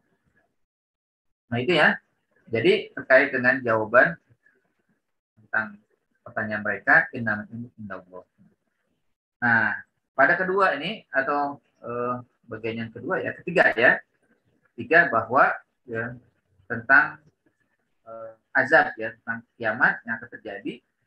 Maka di sini Allah simpulkan di sini gambaran nantinya akan dihadapi oleh orang kafir ketika mereka bertanya-tanya tentang hari kiamat ya. Maka kalau katakan falamma ra'ahu zulfatan si'at wujuhul ladzina kafaru wa qila hadzal ladzi kuntum bihi tad'un. Ketika mereka melihat azab pada hari kiamat, ya melihat azab kan sudah dekat azab itu, maka orang kafir itu jadi muram, wajah mereka berubah ya. Jadi jelek, buruk, muram gitu kan. Kenapa? Mereka takut bahwa mereka akan terkena azab ya. Wujuhul ladzina kafaru wa qila hadzal ladzi kuntum dan dikatakan kepada mereka, inilah azab yang dahulunya kalian selalu meminta-mintanya. Ya, istilahnya eng-eng gitu kan. Nah, udah dekat ini kan. Ya, mulai-mulailah gitu kan, deg-degan, bukan hanya deg-degan aja, seakan-akan mau berontak gitu kan. Keluar semuanya. Ayat di atas menegaskan tentang kebenaran datangnya balasan dan azab dari Allah. Dan pada saat itulah orang-orang kafir mulai ketakutan yang tampak pada wajah-wajah mereka. Kita lihat dalam ayat-ayat banyak ya, model-model azab, model ayat wajah ya. Ayat di atas bisa bermakna bahwa orang kafir saat di dunia selalu ingkar akan ancaman, namun saat sudah semakin dekat ancaman tersebut, wajah mereka akan berubah buruk. Berubah ketakutan ya, si'at wujuhul ladzina kafaru, menjadi buruklah wajah-wajah mereka. Orang kafir. Boleh jadi juga ayat ini bermakna bahwa di alam kubur orang-orang kafir akan tambah takut saat kiamat sudah dekat. Padahal di kubur sendiri sudah tersiksa. Tapi lebih dahsyat lagi mereka ketika kiamat sudah dekat. Berarti ya waktu tambah azab sudah semakin dekat. Dan mereka sebenarnya sudah, istilahnya kalau bahasa Betawi mulun-mulun ya, udah teriak-teriak ingin keluar ya. Tapi tidak bisa. Saat ini mereka sedang diazab. Ada ya di YouTuber itu, dia pola itu benar atau salah tidak ya, dia berusaha meletakkan mikrofon di kuburan ya. Nah itu rupanya kedengaran itu kan teriakan-teriakan katanya, inilah azab Tuhan, mereka sedang diazab itu. Kedengaran itu dipakai mic diperbesar suaranya, jadi diletakkan di atas tanah, di atas kuburan itu kelihatan kedengaran ya. Padahal yang bisa mendengar itu kan cuma binatang ya. Kalau kita alhamdulillah nggak bisa diperdengarkan, kalau kita mendengar pasti kita akan mati juga kita ya. Walaupun jarak jauh dengan kuburan, pendengaran kuat karena itu akan semakin keras ya, semakin keras, sangat keras sekali ya, semakin dekat semakin keras. Nah tentunya ada model ya di mana Allah Subhanahu Wa Taala memberikan statement ya bahwa kata-kata Zulfa itu sedekat-dekatnya, hanya sudah semakin dekat, tidak ada lagi jarak. Mungkin menurut kita ini jauh itu kan. Ya, padahal ya menurut Allah SWT sudah dekat ya. Diutusnya Nabi Nabi saja kiamat sudah dekat kan. Bu itu anak wasa'a kahataini kan gini kan. Nabi SAW menyampaikan, aku diutus sementara kiamat sudah seperti ini kahatain ya. Ya. Wa asyara ila sababa ila sababa wal wusta ya. Menyampaikan jari telunjuk dengan jari tengah ya. Ya, jadi Zulfa sudah semakin dekat-dekat ya. kedekatan kiamat itu semakin tidak lagi ada kesamar-samaran ya. Nah, tentunya mereka akan menjadi wajah-wajah yang buruk. Nah, karena wajah itu kan ekspresi ya, ekspresi yang mewakili kondisi jiwa. Nah, kalau di dunia ada ya, kita lihat di mana orang kafir itu marah ya, tampak pada wajah mereka di saat ya Allah berikan sesuatu kepada mereka. Dalam ayat surat An-Nahl ayat 58 ada dikatakan wa idza busyira ahadu bil unsa jalla wajhu muswadda wa huwa kazim. Jika diberikan informasi kabar gembira bahwa istrinya sudah melahirkan, nah rupanya yang lahir adalah anak wanita, langsung jalla wajhu, jadilah wajah mereka muswaddan, menghitam. Ya, kena menahan amarah. Marah itu kan. Ya, itu kan wajahnya kelihatan, dia sedang marah itu walaupun dimenahan kelihatan dari wajahnya sedang marah. Wa idza busyahaduhum bima daraba lirahmani masalan sala wajhu muswadda wa huwa kazim. Jika diberi informasi juga apa yang memang Allah berikan kepada mereka, maka jadilah wajah mereka menghitam. Ini di dunia ya. Bahkan juga bukan hanya sekedar mereka diberikan nikmat berupa anak gitu kan, tapi juga ketika disampaikan risalah juga demikian. Keikan orang kafir tampak pada wajah mereka. Ya. Wa idza tutla alaihim ayatuna bayyinatin ta'rifu fi wujuhil ladina kafarul munkar. Ya. Dan apabila dibacakan di hadapan mereka ayat-ayat kami yang terang, niscaya kamu melihat tanda-tanda keingkaran pada wajah mereka. Jadi nampak sudah di wajah itu. Ada ya satu kalau yang Arif Ginanjar itu kan nanti itu kan ngajarkan juga itu.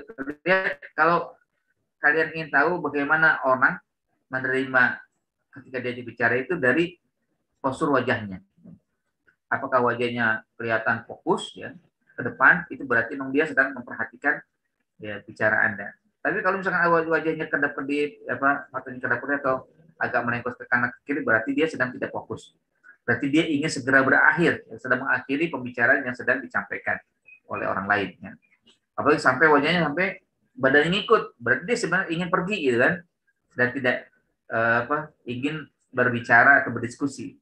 Banyak ekspresi seperti itu disampaikan. Nah ini di dunia, di akhirat bagaimana? Nah ini tambah lagi kan di akhirat. Di akhirat wajah mukmin dan orang kafir itu beda. Ya.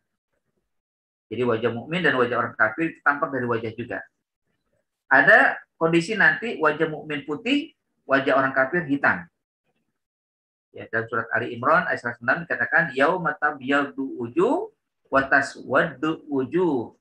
Pada hari kiamat nanti ada wajah yang putih, ada wajah yang hitam. Fa ammal ladzina swaddat wujuhuhum akafartum ba'da imanikum fadzuqul adzaba bima kuntum takfurun. Pada hari itu wajah sangat putih dan ada juga yang berwajah hitam. Adapun berwajah hitam dikatakan kepada mereka, kenapa kalian kufur setelah diberi keimanan? Maka rasakanlah azab atas kekufuran kalian. Ya. Wa ammal ladzina biyaddu wujuhuhum, ada yang putih, fa fi rahmatillah, mereka dinaungi rahmat Allah Subhanahu wa taala di ayat 107-nya ya disebutkan. Ya, tapi memang ini jelas ya bahwa kelihatan nanti wah ini calon penghuni surga dengan wajah yang putih, wah ini calon penghuni neraka dengan wajahnya hitam, wajah yang buruk, wajah yang jelek, kusam sebagainya. Ada juga yang kedua disebutkan oleh Allah apa? Wajah yang berseri dan penuh debu. Ya. Orang kafir penuh dengan debu, orang beriman yang berseri. Surat Abasa Allah Subhanahu wa berfirman, wujuhu yauma idzin musfirah, dhahika mustabsyirah, wa wujuh yauma idzin 'alaiha ghabara tarhaquha qatar. Ada wajah nanti pada hari itu ya berseri ya sehingga memberikan tawa gembira ya. Dan wajah itu dengan debu. Ya. Wajah hari itu juga penuh dengan debu ya. Artinya orang beriman musfirah ya. Kelihatan gembira ya. Dhahika tertawa, mustabsyirah penuh dengan ya kabar gembira. Subhanallah ya, mudah-mudahan kita masuk yang wujuh yauma idzin musfirah, dhahika mustabsyirah. Ya. Tapi ada juga orang yang kelihatan ditimpa debu wajahnya. Kusam ya. Lek kayak sekarang tidak pernah mandi. Ya. Yang kedua, yang ketiga adalah juga ada wajah ya penuh dengan cahaya dan ada juga wajah gelap ya. Wajah yang kusam, muram.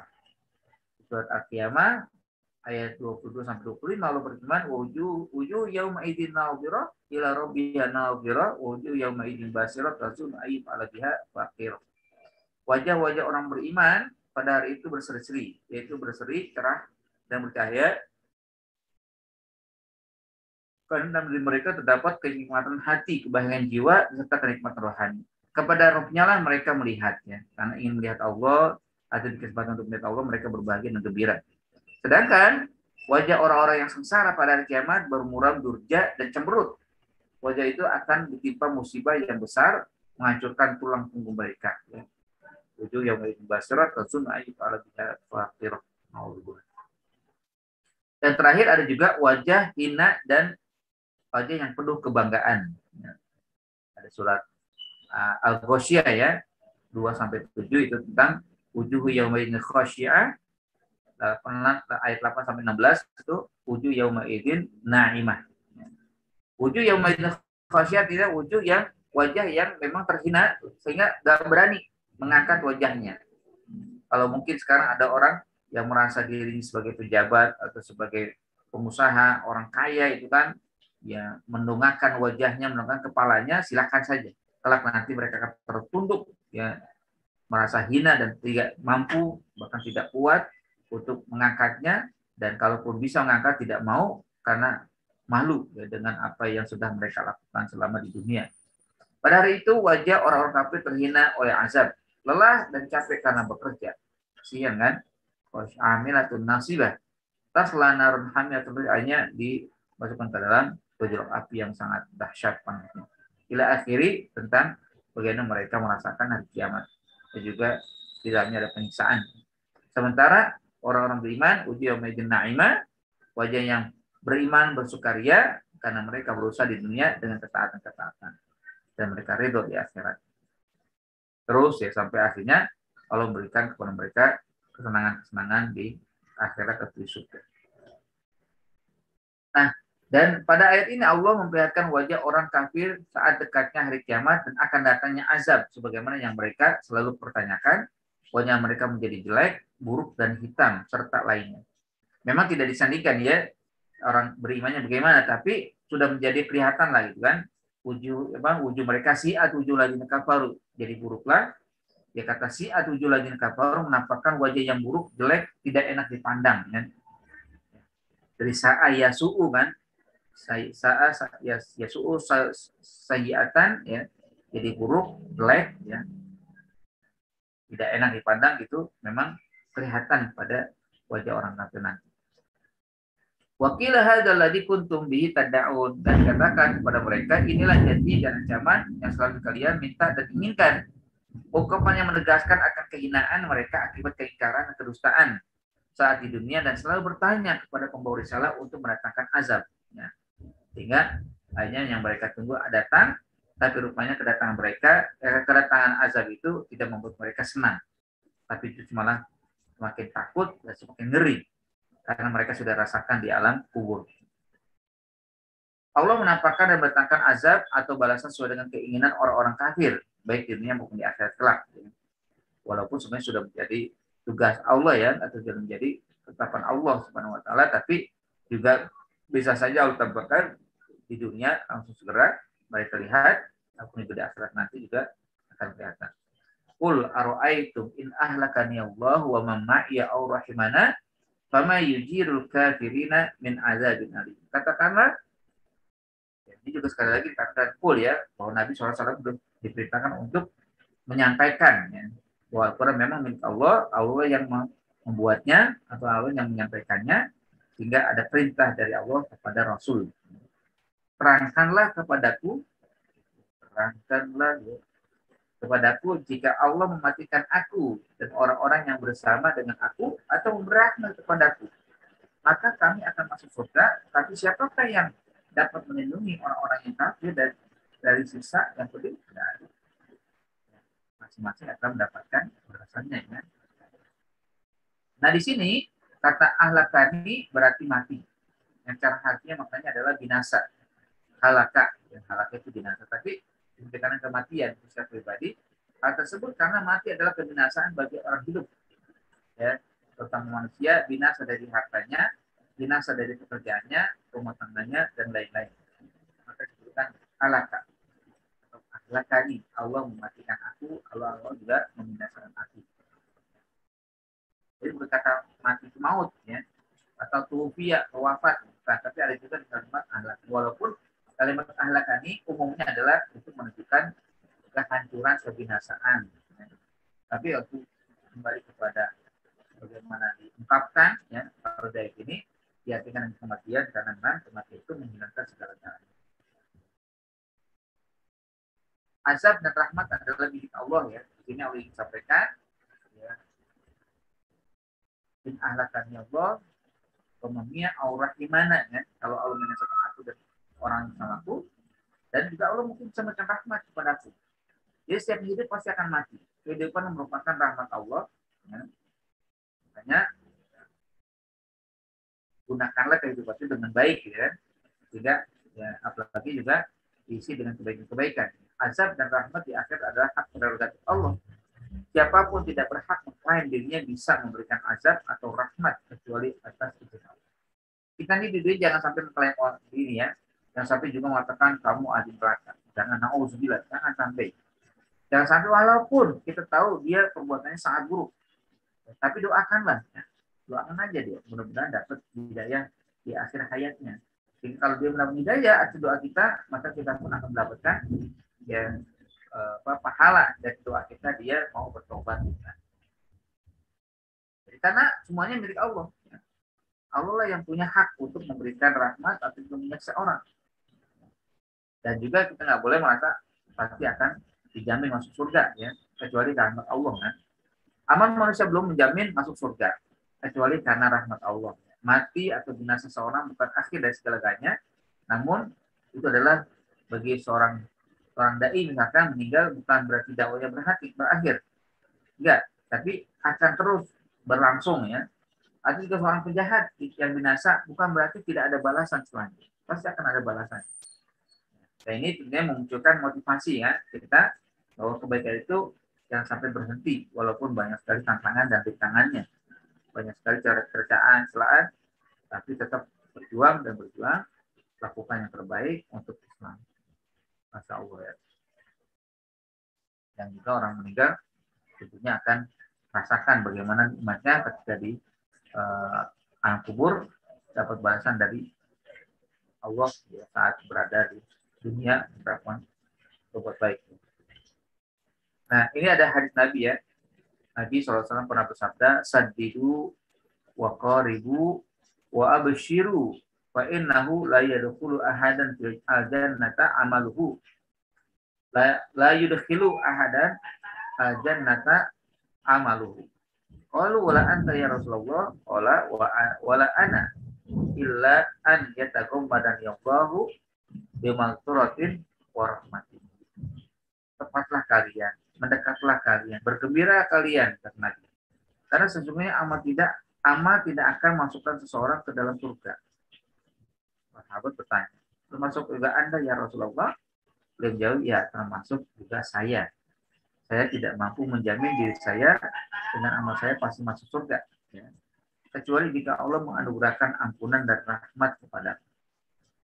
Intinya adalah bagaimana kita dengan amal soleh itu mohon ampunan, memohon rahmat, ya, bukan pasti, ya, karena kepastian itu milik Allah, ya, surga dan neraka milik Allah, rahmat milik Allah, dan sebagainya juga kita serahkan kepada Allah Subhanahu Wa Taala. Ya. Begitu juga dalam hadis lain, ya, sebagai penguat diriwayatkan oleh Imam Bukhari, lan yunajjiya ahadan minkum amaluhu.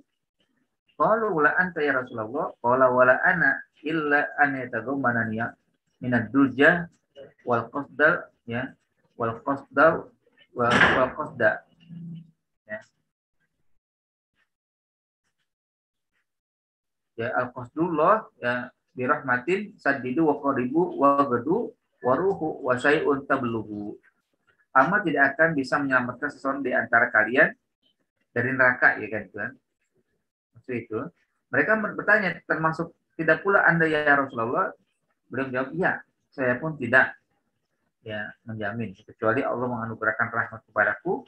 Tetaplah kalian mendekatlah, beribadahlah di waktu pagi, sore, dan sedikit dari malam, ya, beramalah yang pertengahan, kalian pasti akan sampai. Jadi contohnya ya, pertengahan itu kan, artinya nggak terlalu ekstrim, nggak terlalu juga menyimpang, ya. Artinya ya di tengah-tengah, jangan ikut yang ekstrim sekali, yang merasa saya bisa begini begitu, yang keras, ya. Tapi juga jangan sampai menyimpang. Qul huwar rahmanu amanna bihi wa alaihi tawakkalna fasata'lamuna man huwa fi dhalalin mubin. Katakanlah Muhammad, dialah Allah yang Maha Penyayang, kami beriman kepadanya, kepadanya lah kami bertawakal, kelak kamu akan mengetahui siapakah yang berada dalam kesesatan yang nyata. Juga adalah perintah hanya kepada Allah manusia hendaknya beriman dan bertawakal. Dengan keduanya manusia akan selamat dari kesesatan. Ini jadi solusi ya, agar kita bisa selamat, yaitu iman dan tawakal. Iman membuat manusia selamat dari sesat keyakinan. Tawakal membuat manusia selamat dari sesat orientasi hidup. Ya, gitu ya. Kamunya awas.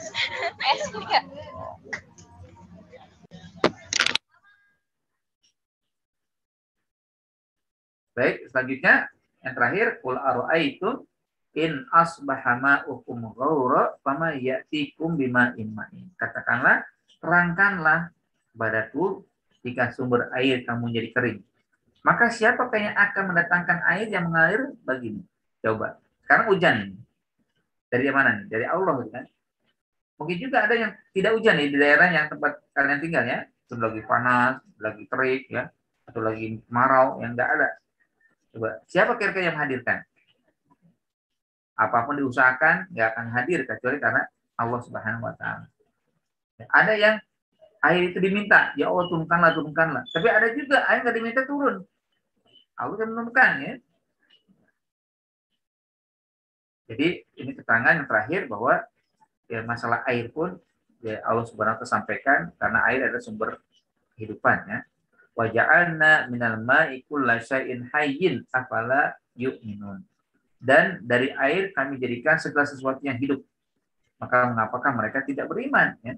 Ini Allah pertanyakan itu kan. Heran Allah Subhanahu wa Ta'ala dengan manusia. Diberikan fasilitas yang banyak, yang sempurna, tak beriman juga. Nah, air yang mereka setiap hari konsumsi kan, nggak mungkin kita tidak butuh air ya, pasti butuh air. Dan tubuh kita adalah sebagainya air ya. Kalau enggak ya kering. Hanya Allah yang mampu menghentikan dan mengalirkan air kan. Air adalah sumber kehidupan. Air sumber wujudnya makhluk hidup. Dari airlah manusia hidup. Min ma'in mahin ya. Dari air yang hina kan. Kita bersumber dari air kan. Kalau nggak ada air nggak akan hidup. Air sumber keberlangsungan hidup. Setelah itu juga kita akan bisa langgeng hidup kita karena kita selalu menggunakan air atau mengkonsumsi air.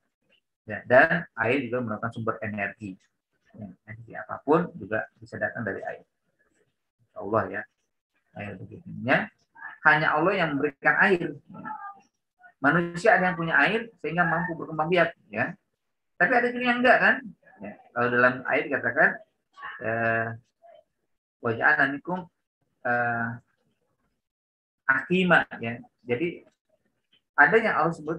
Jadi manusia itu mandul ya, nggak punya anak ya.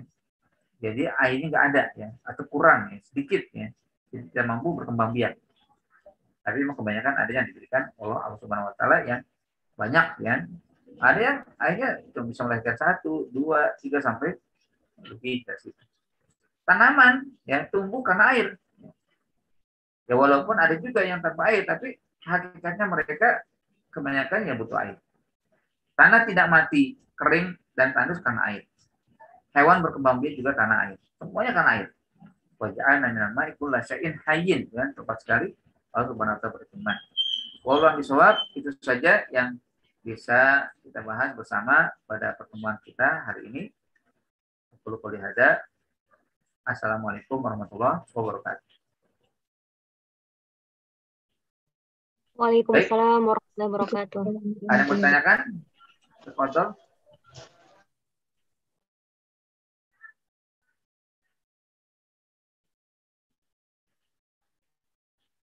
Gimana? Cukup?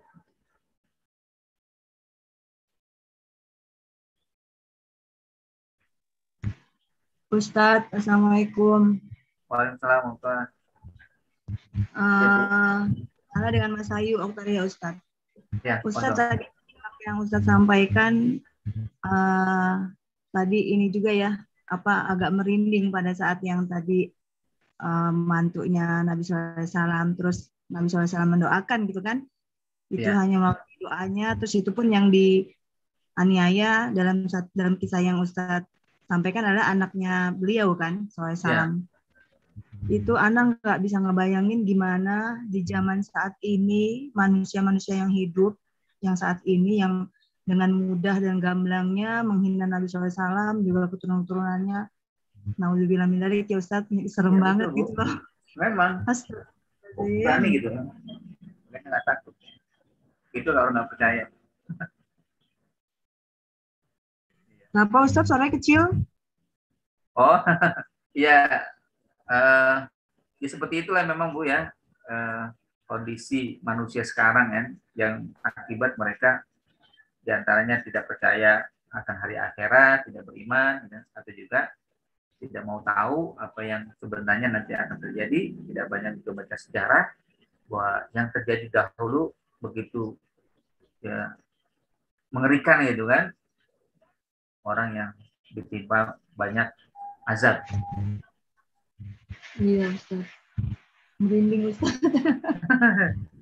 Ya, mudah-mudahan kita senantiasa dilindungi Allah. Ya amin, amin.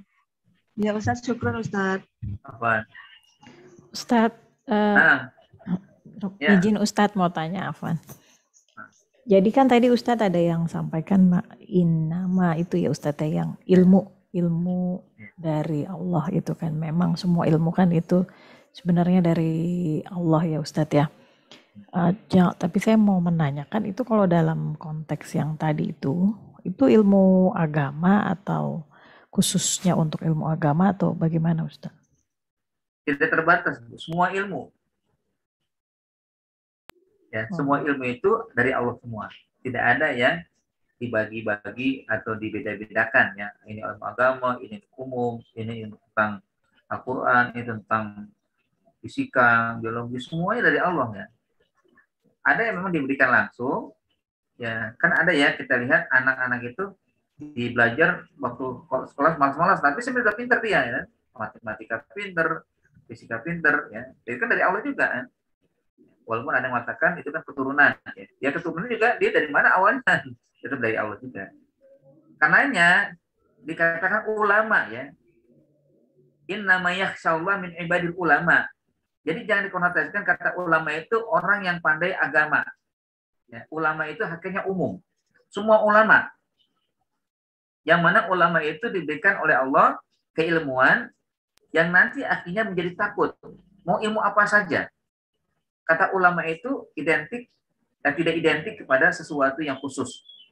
Ya, bukan dia kiai, ulama. Yang bukan kiai bagaimana? Yang ahli biologi, yang ahli fisika, ulama juga.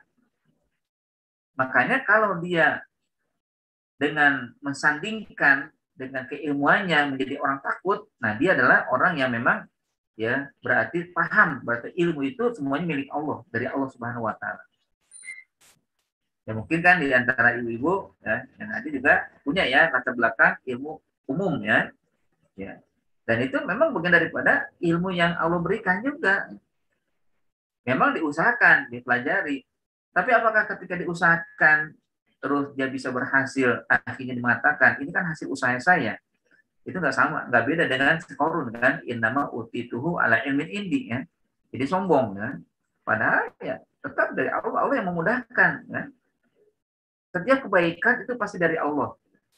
Kayak kita sekarang alhamdulillah bisa kuliah kan? Walaupun dengan terbatasan ya, tidak bisa masuk kelas ya dengan media menggunakannya, tapi tetap kemudahan yang Allah berikan, bisa kita tidak ada kendala itu kan dalam menuntut ilmu, apapun kondisi kita menuntut ilmu. Jadi sekali lagi memang innama yakhsyallah min ibadil ulama, yang takut itu ulama. Ya, ulama itu bukan hanya orang yang memiliki ilmu Al-Quran, ilmu syariat, ilmu tentang agama, tidak. Ada juga yang memang ahli biologi jadi takut kepada Allah kan. Bahkan dahulu di zaman keemasan Islam kan banyak juga kan Ibnu Sina, Averroes ya, Ibnu Rushd kan, dan berbagai ulama-ulama mereka bukan ilmu agama yang mereka teliti, kedokteran ya. Ada yang ilmu tentang matematika ya kan, yang menemukan algoritma atau juga menemukan angka nol itu para ulama dari kalangan Islam ya. Wallahu alam. Baik Ustadz, berarti kalau begitu untuk yang didoakan itu kalau dia membagikan ilmunya itu berarti untuk semua prinsip ilmu sebenarnya Ustadz ya? Iya betul, semua prinsip ilmu. Memang ya ke belakang ini akhirnya banyak dipisahkan itu kan. Hanya kita mohon agar Allah memberikan kepada kita, kepada anak-anak ilmu agama ya. Tapi harus juga perlu kita pahami bersama bahwa sebenarnya tidak mesti ilmu agama saja ya. Ilmu yang lain juga seharusnya bisa diminta juga. Minta agar Allah memberikan penguasaan ilmu yang lain dan jadikan ilmu yang Allah berikan untuk mendekatkan diri kepada Allah. Ya kullama isdada ilman isdada hudan itu kan. Semakin banyak, semakin bertambah ilmu, bertambah hidayah itu maksudnya mintanya. Ya kalau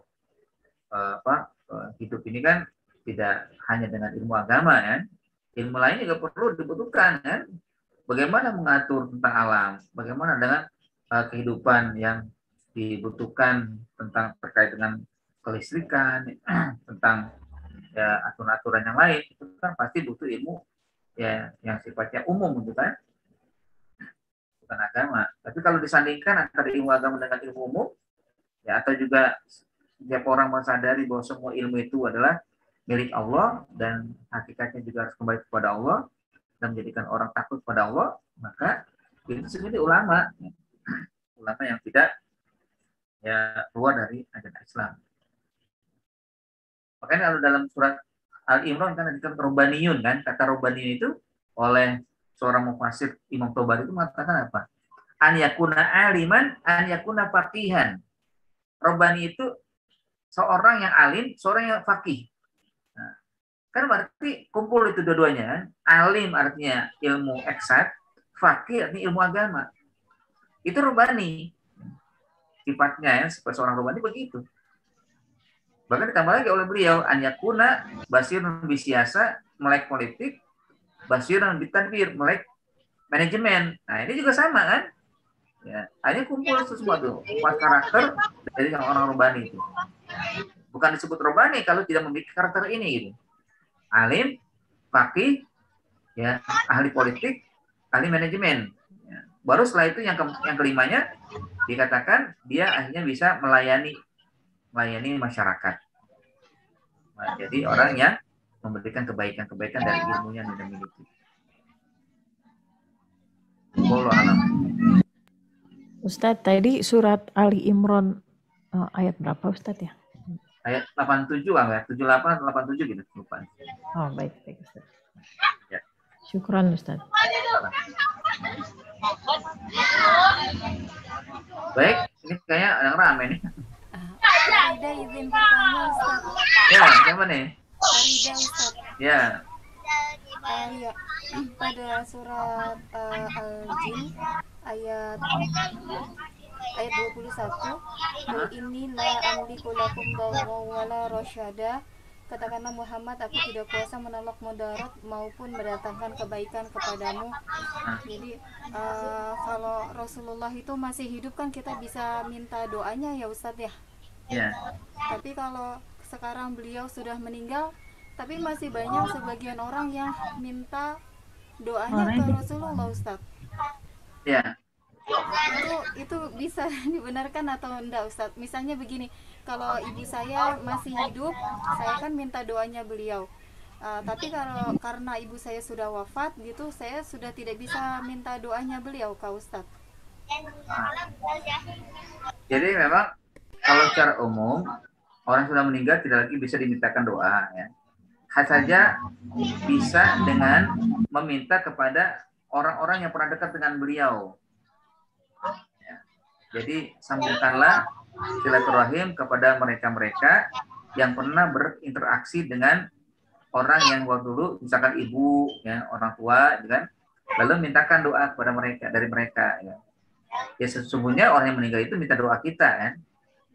Ya, dan ketika mereka di dalam hidupnya baik, memang ada keberkahan yang akhirnya kita bisa minta kepada Allah agar mereka bisa menjadi orang-orang yang mendekatkan diri. Ya, maksudnya kita yang bisa nanti mendapatkan keberkahan dari dia, dan diantaranya adalah dengan menyambung silaturahim kepada orang yang pernah dekat dengan beliau, dengan mereka. Ya, Nabi ya adalah sosok yang memang kita mohonkan ya untuk mendapatkan rahmatnya dari beliau, juga kita mendapatkan ya salawat gitu kan, salawat kepada beliau. Itu juga kita mendapatkan kebaikan. Nah intinya adalah memang orang meninggal tidak bisa kita mintakan akan didoakan itu kan, tapi kita lah yang hanya memberikan doa kepada mereka ya, agar Allah menerima amal ibadah, kalau ada salah diampuni ya. 40 ya. Itu ya. Iya, berarti kurang tepat kalau masyarakat beberapa masyarakat itu minta ya Rasulullah berikanlah kami syafaat, itu kurang tepat ya Ustaz. Harusnya Iya. justru memberikan mengucapkan salawat ya Ustaz. Kalau salawat itu tepat, tapi kalau kepada Nabi insya Allah bisa, tapi kalau kepada orang biasa enggak ya. Gitu. Artinya kalau kepada Nabi kan kita memang diperintahkan untuk salawat ya, salawat kepada Nabi, sehingga dengan salawat itu akan kembali kepada kita ya, karena itu adalah perintah Allah ya kan. Kewajiban kita untuk bersalawat kepada Nabi ya, untuk mencontoh juga apa yang dilakukan oleh Allah dan malaikat bersalawat kepada Nabi kan. Innallaha wa malaikatahu yusholluna 'alan nabi ya ayyuhallazina amanu shollu 'alaihi wa sallimu taslima kan. Tapi kalau kepada orang biasa ya, atau ya dulu wali gitu kan, atau orang yang terkemuka itu, kita hanya bisa mendoakan mereka. Dan kelak ketika kita mendoakan, Allah akan memberikan ganjaran kepada kita atas doa itu, yang jadi nanti berkah dia akan kita dapatkan. Karena tidak langsung begitu keberkahannya ya, keberkahan waktu mereka hidup. Tapi tetap kita mendoakan mereka ya.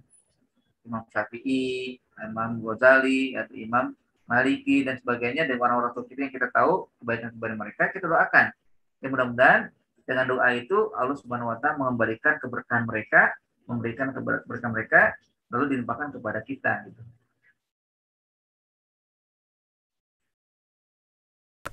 Baik Ustaz. Afwan. Ya. Jadi keterkaitan dengan surat Al-Jin ayat 21 tadi, kul inni lamliku lakum darra wala rasyada, itu akan lebih baik bagi kita untuk memberikan salawat kepada Rasulullah. Nanti dengan salawat kita kepada Rasulullah, beliau akan ada feedback ibarat kata gitu ya Ustaz ya. Suaranya kecil banget Ustazah. Suaranya nggak kecil memang, tapi saya kedengaran sayup.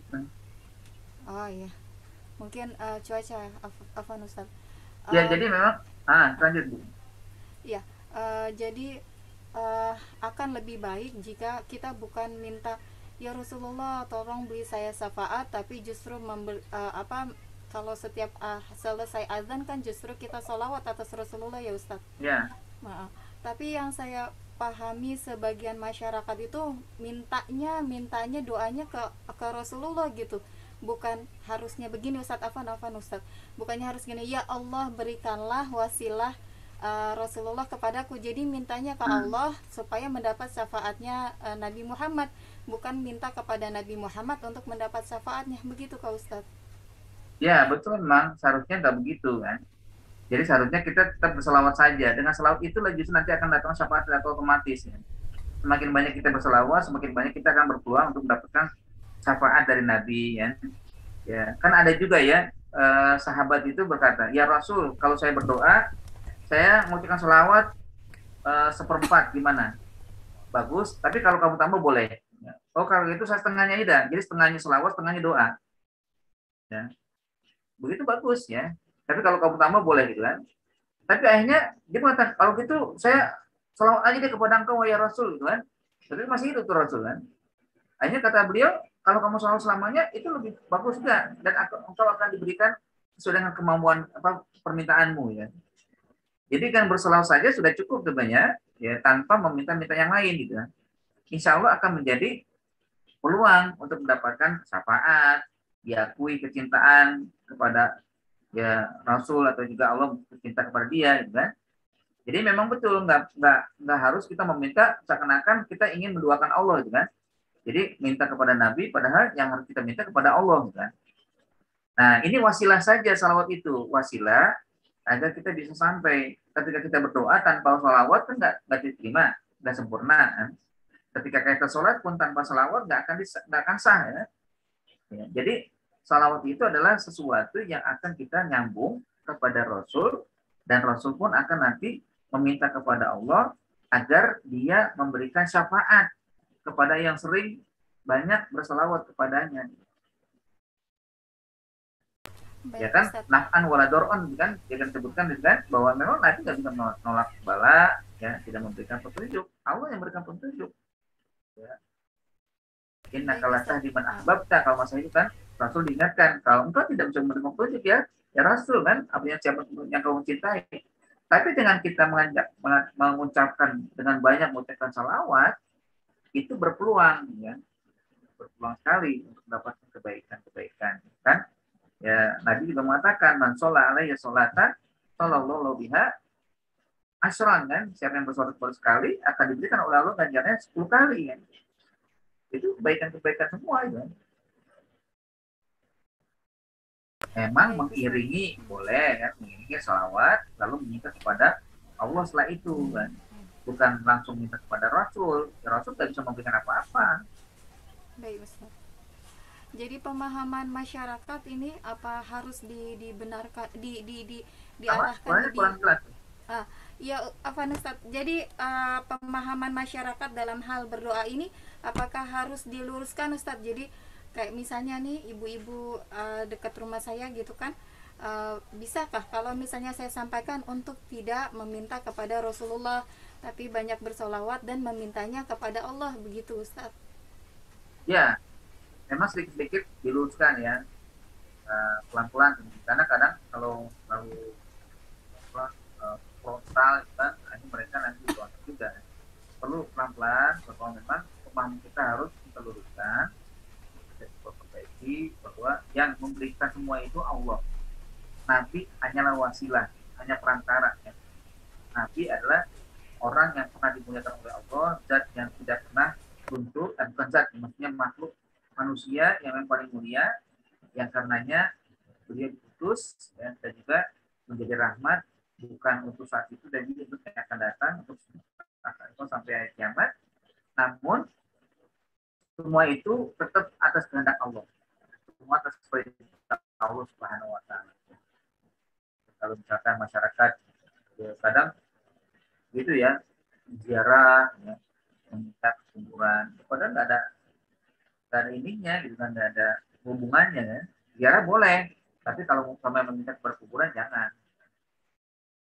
Tapi kalau misalnya gini, ya Allah berkailah saya sebagian engkau telah memberikan kepada ahlul kubur ini, boleh begitu, nggak apa-apa ya. Tapi jangan langsung minta ya ahli kubur, bukan kubur-kubur, jangan.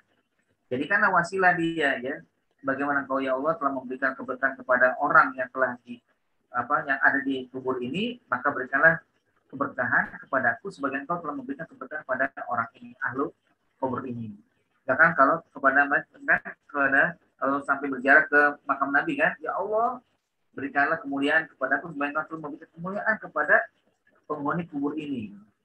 Begitu mintanya. Minta kepada Allah tetap. Baik Ustaz, jazakumullahu khair.